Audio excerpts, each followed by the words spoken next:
ये चाहते हैं कि घर में ये चीज ना आए, उनकी भी दिमाग पलट जाता है।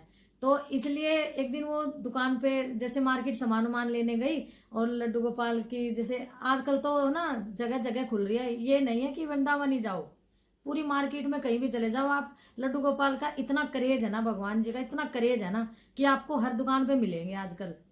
तो वो कहते हैं ना कि उसका भी मन किया कि वो भी घुस गई दुकान में, कि आज तो मैं लड्डू गोपाल लेके ही जाऊंगी। तो जैसे ही वो दुकान में घुसी है, लड्डू गोपाल देख रही है कि सारी दुकान में लड्डू गोपाल हैं, कभी कहीं कोई बैठे हैं, कहीं कहीं वो बैठे हैं, राधा रानी के साथ हैं, अकेले हैं, ऐसे। पर उसे ये नहीं पता था कि लड्डू गोपाल तो ले रही हूँ। राधे राधे, मेरा नाम पूनम शर्मा, और तबीयत खराब होने के बावजूद भी मैं आप लोगों के सामने फिर से आई हूँ, ठीक है। और ऐसा है कि कुछ दौर ऐसा आ जाता है जीवन में कि नहीं बंदा कुछ बना सकता, तबीयत खराब होती है या कुछ घर में ऐसी दिक्कत आ जाती है कि कैमरे के सामने नहीं आ पाता आदमी, और लोग बाग तो 2-3 महीने के बाद भूल जाते हैं। पर मैं चाहती हूँ कि मेरी वीडियो ऐसी है कि दिलों पे छा जाती है, और ऐसे ही छाने वाली वीडियो मैं आपके सामने पेश कर रही हूँ।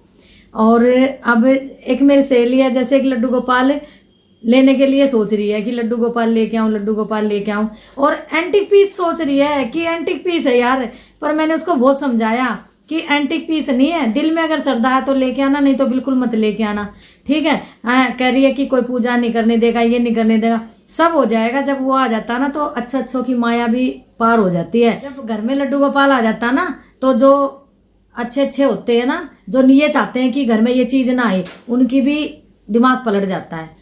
तो इसलिए एक दिन वो दुकान पे जैसे मार्केट सामान वामान लेने गई और लड्डू गोपाल की, जैसे आजकल तो ना जगह जगह खुल रही है, ये नहीं है कि वृंदावन ही जाओ, पूरी मार्केट में कहीं भी चले जाओ आप, लड्डू गोपाल का इतना क्रेज है ना, भगवान जी का इतना क्रेज है ना कि आपको हर दुकान पे मिलेंगे आजकल। तो वो कहते हैं ना कि उसका भी मन किया कि वो भी घुस गई दुकान में, कि आज तो मैं लड्डू गोपाल लेके ही जाऊंगी। तो जैसे ही वो दुकान में घुसी है, लड्डू गोपाल देख रही है कि सारी दुकान में लड्डू गोपाल हैं, कभी कहीं कोई बैठे हैं, कहीं कहीं वो बैठे हैं, राधा रानी के साथ हैं, अकेले हैं, ऐसे। पर उसे ये नहीं पता था कि लड्डू गोपाल तो ले रही हूँ, कि मेरे साथ होने वाला क्या है। और वो कहते ना कि भगवान हमारे घर आते हैं, नहीं, भगवान को हम नहीं चुनते, भगवान हमें चुनता है हमारे घर आने के लिए। तो इसलिए उसने सोचा कि मैं भगवान को लेके जा रही हूँ और मेरे को जो अच्छा लगेगा ना मैं वही लूंगी। पर नहीं, जब आकर्षित अंदर से आकर्षित होता है ना, भगवान को भी हम अच्छे लगते हैं और हमें भगवान अच्छा लगता, तब हमें भगवान को लेके चलना चाहिए। और उसने जैसे उठाए और कह रही भैया ये ठीक लग रहे हैं, यही दे दो। वो कहने लगे कि चलो कोई बात नहीं, लो आप। तो उसने भी, दुकानदार को क्या, उन्होंने तो देखो हर चीज बेचनी होती है, दुकानदार को तो बेचनी होती है। अब हम भगवान को ला रहे हैं तो हमारे अंदर श्रद्धा होनी चाहिए उस चीज की। तो वो जैसे वो घर में ले आई और सास कह रही है कि तूने ये लड्डू गोपाल ले आई, आज होगी तेरी तमन्ना पूरी। कह रही हाँ मैं लड्डू गोपाल ले आई, और अब लड्डू गोपाल के कपड़े मम्मी आप बनाना, सिलाई से ऊन भी लाई हूँ, ये है वो है। कह रही चलो कोई नहीं, फिर ले आई, उनका खूब अच्छा स्वागत किया उन्होंने, और भैया घर में हलवा बनाया, पूरी बनाई, खाना वाना बनाया, उनका अच्छा भोग बनाया, ठीक है। बिठा दिए, विराजमान बना दिए, उनको बिठा दिया लाके। तो तभी की तभी अब रात, अब वो कहते हैं ना कि भगवान हमें चुनते हैं, हम भगवान को नहीं चुनते हैं। अब पता नहीं रात भर ऐसी एक्टिविटी हो गई उनके घर में। पहली रात तो अच्छी तरह गुजरी, दूसरी रात कभी बर्तन गिर रहे हैं, अब घर में ना चूहा है ना बिल्ली है, फिर भी बर्तन पता नहीं आवाज आ रही है। तो सुबह उठ के कह रही मम्मी आप किचन में आए थे? कह रही नहीं मैं तो किचन में नहीं आई, मुझे भी बर्तनों की आवाज आई थी, मैंने सोची तू होगी। कह रही नहीं मैं तो नहीं थी। तभी अगले दिन फिर कभी दूध गिर गया, कभी बच्चे के रोने की आवाज, कभी कुछ। तो अब सास बहू दोनों सोचे कि यह हो क्या रहा है, पता नहीं घर में ऐसा क्या हो गया कि कभी किसी चीज की आवाज आती है, कभी किसी चीज की। फिर उसका बच्चा बीमार हो गया, अब वो भगवान की भी सेवा में नहीं है, बच्चे की बीमारी में कभी डॉक्टर के जा रहे हैं, कभी उसको कुछ दिला रहे हैं, कभी बस। जब बच्चा घर में बीमार हो जाता है ना तो ना पूजा अच्छी लगती है ना कोई अच्छा लगता है। फिर तो कोई अच्छा नहीं लगेगा, बस बच्चा ठीक हो जाए। कभी डॉक्टर का है, कभी उसको भाप दे रहे हैं, कभी उसको कुछ कर रहे हैं, कभी कुछ कर रहे हैं। इसी चक्कर में दोनों सास बहू लग गई। अब भगवान जी कह रहे देखो मेरे को यहाँ लाके बिठा दिया, मेरे को कोई पूछ नहीं रहा है। अब वो कहे कि ये तो भैया ना तो पानी पूछ रही है ना कुछ पूछ रही है, मेरी तो अच्छी सजा दी है इसने लाके।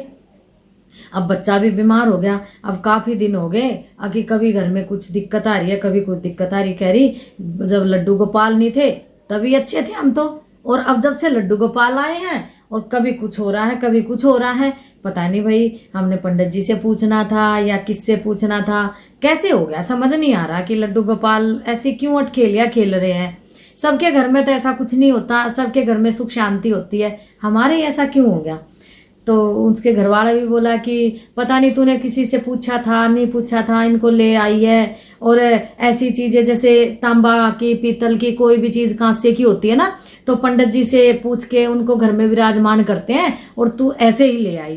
कह रही नहीं ऐसी बात नहीं है, मैंने अपनी सहेली से भी सुना था, वो तो ऐसे ही ले आई थी, उन्होंने तो किसी पंडित जी से पूजा नहीं कराई।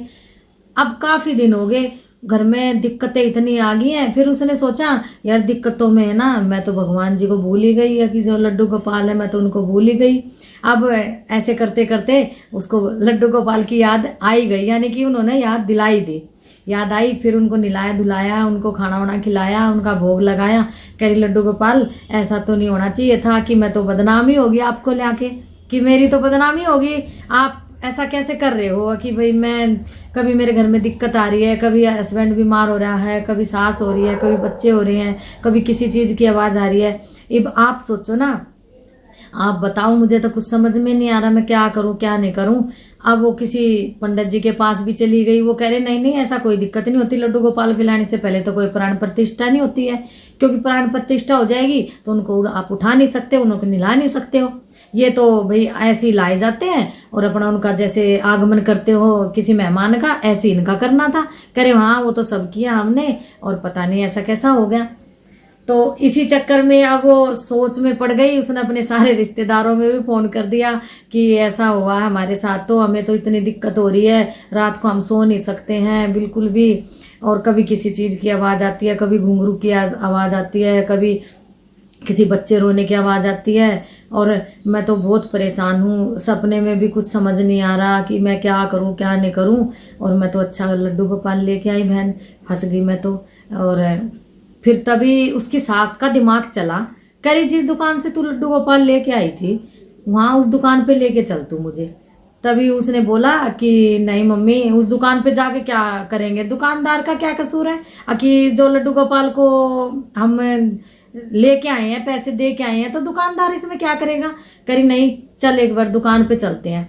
अब वो सास बहू दुकान पे चली गई, उसकी सास अंदर घुसी तो सारी दुकान में लड्डू गोपाल भी हैं, राधा रानी भी हैं, जुगल जोड़ी सरकार भी हैं, हर तरह के हैं, हर तरह की थी, जैसे एंटीक पीस सारे थे वहाँ पे। तो अब उसके सपने में दिखाई दिया था राधा रानी उसको, उसकी सास को, कि ना लड्डू गोपाल अकेले बिठा रखे हैं, उनके साथ कोई ना कोई होना चाहिए था। तो अब उसने देखा कि लड्डू गोपाल से जहाँ से इसने लिए बहू ने, उनके पास राधा रानी भी बैठी हुई थी और अकेले लड्डू गोपाल भी बैठे हुए थे। तो ना ये बात सच्चाई है कि आप जहाँ से लड्डू गोपाल को लेके आते हो ना, तो अगर राधा रानी उनके पास बैठी है ना, तो आप राधा रानी को भी साथ लेके आओ, दोनों की जोड़ी साथ लेके आओ, एक पैर मत लेके आओ, दोनों पैर लेके आओ। क्योंकि आपको पता होगा कि राधा से भी शादी नहीं हो रही, पर राधा के बिना तो श्याम अधूरे हैं ना, तो इसलिए ये दोनों के दोनों साथ जरूर दोनों एक साथ रहने चाहिए। तो सास ने कहा जहाँ अकेले एक लड्डू गोपाल बैठे होते हैं ना, उनको लेके आओ, उनको चुनो। अगर साथ में अगर राधा रानी के साथ लड्डू गोपाल बैठे हैं तो उनका जोड़ा खरीद के लाओ, एक को मत खरीदो, दोनों को खरीदो, एक को नहीं। तो इसीलिए उसकी सास के दिमाग में एकदम ऐसा झटका आया कि ना कभी भी एक पैर नहीं लेना चाहिए, हमेशा जोड़ा लेके आओ। क्यों इनको अलग कर रहे हो, इसे अलग करोगे तो भाई देखो संसार में प्रलय छाई जाती है। तो वो तो प्रलय उनके घर में आ गई, क्योंकि वो लड्डू गोपाल और राधा रानी एक साथ बैठे थे जब वो लेके आई है, और तभी उनके घर में ऐसी दिक्कत आई है ये सारी की सारी, नहीं तो कोई ऐसी दिक्कत नहीं आती है, दुनिया खरीदती है।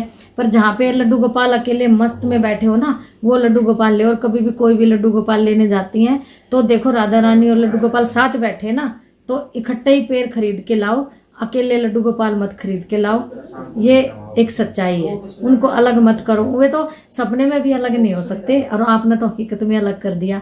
इसीलिए कि आप जब भी कभी भी लड्डू गोपाल के बारे में सोचो, लाने की सोचो, उनको घर में विराजमान करने की सोचो, तो पेड़ ही लेके आओ, अकेले मत लेके आओ। अगर अभी आप थोड़े दिन के लिए नहीं ला सकते तो थोड़े दिन बाद ले आओ। राधा रानी और लड्डू को तो इकट्ठे ही बिठाना चाहिए, क्योंकि ये तो सबसे पहले देखो भगवान का भी नाम नहीं आता, कृष्ण जी का भी नाम नहीं आता, कहीं भी राधे राधे आता सबसे पहले। क्यों? यही उनकी बगल में, यही तन में, यही मन में, यही उनके हर एक सांस सांस में राधा राधा है, राधा राधे राधे है। राधे राधे ही हमारे जीवन में तो हर बाधा हट जाती है। इसलिए आप लोगों से हाथ जोड़ कर रिक्वेस्ट है कि पेड़ ही खरीदें। सिंगल लाओगे तो थोड़ी दिक्कत आएंगी, फिर थोड़े दिन बाद ले आओ, कोई ऐसी बात नहीं है। किसी का जो पैसे का होता है, किसी का नहीं होता है, पर इसलिए दोनों का जोड़ा ही रखो घर में, क्योंकि इनको अलग मत करो। इसलिए राधे राधे, सभी को मेरा प्रणाम। राधे राधे।